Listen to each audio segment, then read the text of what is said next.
Hello, everyone. I am back once again. And by the time I'm recording this, it isn't Friday the 13th, but this will be released on Friday the 13th. So happy Friday the 13th.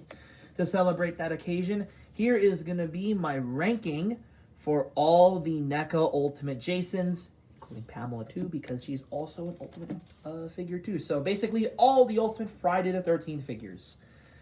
So, before we move on with the ranking, I'm going to bring out some rules, and I'll place them on the screen here. Rules: no McFarlane Jasons, accessory sets, or older figures like the NES, or let's say those older Part 3 or Part 4 Jasons. No need for those.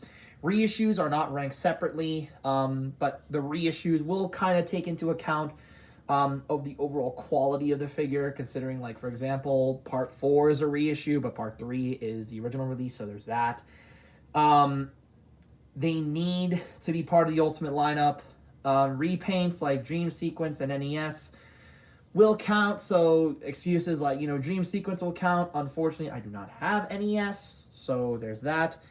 Ranked based on accuracy, enjoyability as a figure in terms of articulation and detail, and of course accessories, but honestly accessories will be here all day, and this is all based off my opinion. So let's start off with number 10. Unfortunately, at the number 10 spot, and when I say this, I don't think they're bad figures, but they are not really figures I would love to get out of the box and everything like that and play with. This is, for number 10, it is the Part 2 Jason. This figure is fine. I mean, articulation, I think, is the biggest issue. The ball joints at the hands are very loose, and at this point, they can barely grip onto the machete, onto the pickaxe. As I adjust my lights, his neck can't really go. It's not really a flexible material, so his bag head, he cannot really move a lot, which is unfortunate. I also feel like he's a bit too stiff at some points. Specifically, the knees are a little bit too stiff. I will say, though, he has better ankles than, let's say, like Part 4, Part 3, Dream Sequence, and Part 6. But he is very nicely detailed. He is very nicely sculpted. Very accurate, I'd say, to the one we see in the film. Obviously, this Jason is a little bit skinnier than, let's say, like Part 3 or 4, where he's a little bit more bulky. So there is that. So I think it captures that pretty well. I think the biggest thing that this figure has its biggest strength for is just the fact that he has a lot of accessories, and the accessories kind of help. He has the Pamela head and the campfire, which is very important if you want to do some toy photography, and overall, I think those accessories kind of carry this figure, but overall, not really a great Jason figure compared to the rest. So yeah, that's number 10. Number 9, we have the Dream Sequence Jason from Friday the 13th, Part 5, A New Beginning. I feel like, if I remember correctly, the backlash to this thing was kind of a little bit heavy, I think, because of the fact it's like, oh, we got this guy before Roy.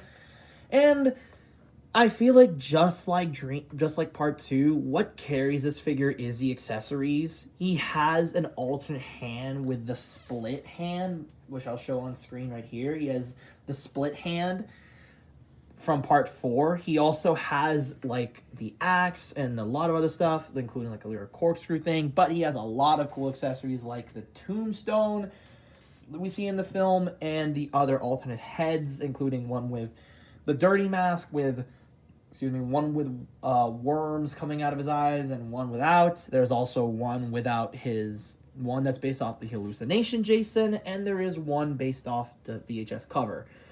But why is this figure ranked so low? I'd say it's just because he's not too special. If you have Part 4, I don't know if you need this guy unless if you want to recreate that scene. He's just not as special as a Jason figure. He has nice gloss, I suppose. I mean, he's kind of accurate, but you could argue he's also pretty unnecessary. I mean, he's cool, but again, bit of an unnecessary figure. So there's really no need to buy this if you already have the others. But again, not a bad figure, especially for those accessories. So yeah, that's number 9. Number 8 is a bit of a sad one because I do like the movie and I do like the design, but the figure has aged so poorly. It is the ultimate Part 6 Jason from Jason Lives. And, like, look, the sculpt is cool, and I will admit, this is actually the first Jason figure that NECA created from the Ultimate line, but there's a lot of things you could argue that are just wrong about this thing. I would argue that this is, like, purely based off of bias and why it's at number 8. First of all, the mask. The mask is basically an egg, and it looks really off and ugly, and compared to everyone else, it really does look like an eyesore. 2, the hands. There's not enough hands, and they're all just various, grips of his hands. They're basically just various open hands, and it's kind of annoying, which also causes spear to break, but that's okay. And also another thing too, this is like the worst Jason. Most NECA figures are loose, but damn, that is annoying. That is frustrating. So he's kind of leaning back, which again is a bummer because the figure is really, really, nicely detailed and is very cool. But there's those little things, man. I really hope that we could get a part 2. Well, not even part 2, like a 2.0 to this figure. I really hope we can, because I feel like he's a figure that needs it the most. And because we have the Friday the 13th, the game license, I think we can probably see that. I don't know. But anyways, yeah, that's number 8. For number 7, we have the Part 3 Jason from Friday the 13th, Part 3 3D.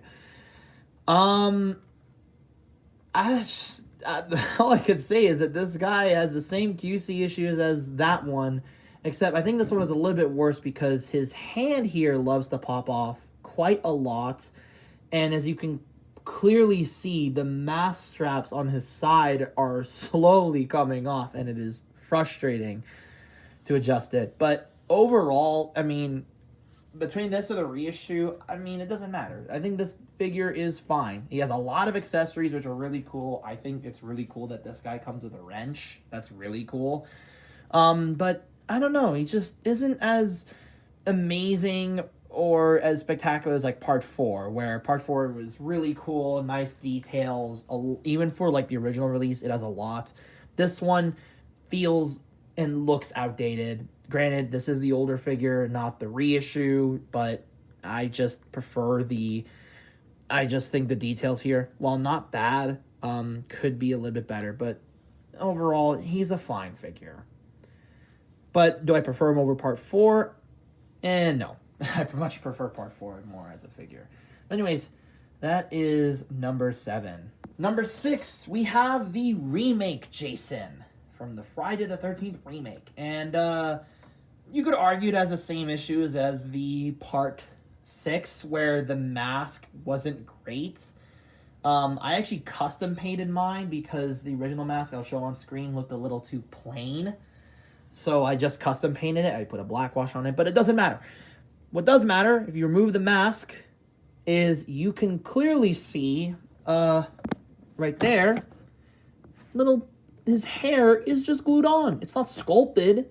It is nicely sculpted, sure, but it's just glued on there. And in that regard, it is kind of annoying that the mask itself has to kind of hide it. And as you can clearly see, mine also broke right here with his hand peg. But he's pretty nice. I like the details. I think the sculpt work here is pretty nice, even if it is actually reuse over the original figure, which is surprising to me because they're still able to reuse that sculpt. I think the accessories are neat. I really love that hatchet accessory.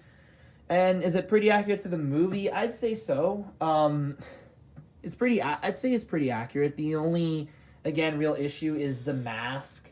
And I also feel like he doesn't really have that many hands. Again, the only different hand is there's like various grips, of various grips of his gripping hand. And it's like, I guess, but I really would have wished for more hands. So, bit of a bummer there. But yeah, really not a bad figure. So yeah, that's number 6. Number 5, and it might come as a surprise, It's Pamela Voorhees from the first movie. Now, is she a bad figure? Not really. I do think the ankles articulation is pretty good. I think she's pretty accurate to the movie. The only issue is the likeness, but unfortunately, I don't think they got the rights for Betsy Palmer, so that's I don't think they can really get those likeness rights, but I think why this figure is really high up on the list is just the fact that we never had a Pamela Voorhees ever in this line. Like, there or even from NECA. I mean, sure, there was the old SDCC version, but that thing goes for like $100. And the only available option at the time before this figure was the Part 3 Lady in the Lake figure I'll show on screen. It's just, that's the only one they showed. That's the only one.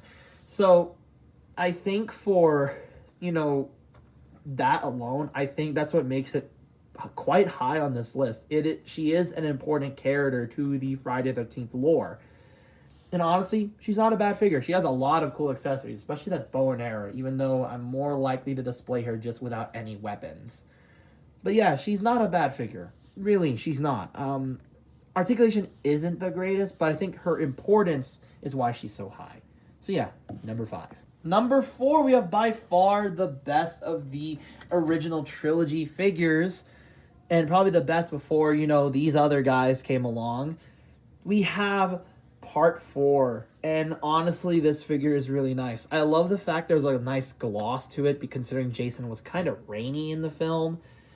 I love the mask and how it is done. It's not even just because, I prefer that mask. I just think the details, the overall weathering, and just everything about it is really nice. They got the unmasked look perfectly. I love, again, the accessories, like the damaged head and everything. The only issue is that, if you want to count QC as a flaw, his crotch, his waist is about to fall apart, unfortunately. As you can see right here, it is actually a bit broken right there. And the ankles aren't necessarily great, but honestly, the pros outweigh the cons. And if I really had to get a Jason figure, this is the one I would get. This one of them at least. So yeah, that's number 4. Coming in at number 3 is Roy Burns. It might be a surprise because of the fact that he's so high, but I think this is where we get to see a huge upgrade in articulation. And that's double jointed elbows on a Jason figure. Granted, this is Roy Burns, but still. I think what helped this figure is the fact that he was based off the 2018 Michael Myers body, so that really helped. It's just slightly resculpted. Obviously, there are some minor things. If I remember correctly, the jumpsuit was more of a greenish color, but also at the same time, in some shots, I think it was also blue, like in the movie. But I think overall, the accuracy is pretty good. I like the damage he has on the side right there, as you can plainly see. I like that there's extra damage.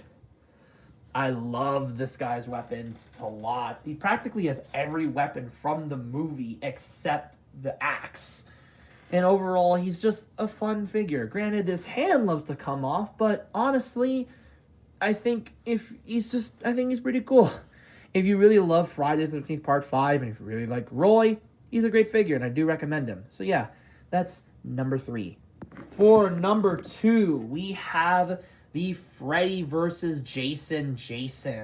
Now, I know this has a lot of flaws too. The arms, the legs, and such, but I don't know if it's because of design bias. I actually really like this figure. I like just the general sculpt and how it is done. I like how tattered and just destroyed his outfit looks.